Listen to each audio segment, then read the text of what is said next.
আগেই বলেছিলাম না যে নিকারাগুয়া আমায় ডাকছিল। নিকারাগুয়ার বিপ্লব, এম এন রায়, মানবেন্দ্রনাথ রুশ বিপ্লব দেখেছিলেন, কাজ করেছিলেন। আমি অধম সুমন ছাড়বো কেন? ৩০০-র ওপর চিঠি লিখেছিলাম নিকারাগুয়ার সরকারকে যে আমি একজন ভারতীয় সাংবাদিক, আমি তোমাদের দেশে গিয়ে একটা বাংলায় বই লিখতে চাই, কেন বহু লোক বাংলা পড়ে পৃথিবীতে। উত্তর আসেনি। কেন আসবে? আসার কোনো কারণ ছিল। হরিদাস পাল, পিট সিগারের স্মরণ নিলাম। উনি বললেন কোনো ব্যাপার না, আমি একটা চিঠি লিখছি।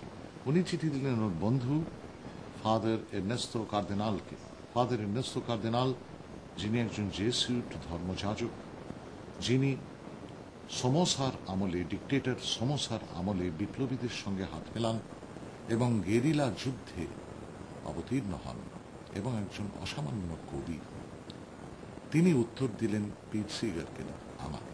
তিনি লিখলেন এবং আমায় কোম্পানিয়েরো বলে সম্বোধন করলেন। কোম্পানিয়েরো মানে কমরেড, তবে আমরা কমরেড বললেই যেমন একটা বিশেষ রঙের নিশান আমাদের চোখে ভাসে, এটা সেরকম না।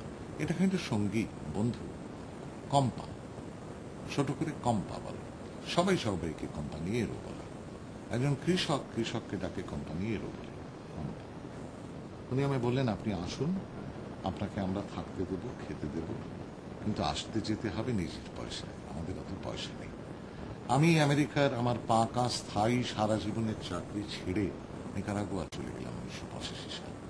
সেখানে যা দেখেছি তার উপর মুক্ত নিকারাগুয়া নামে একটি বই আমার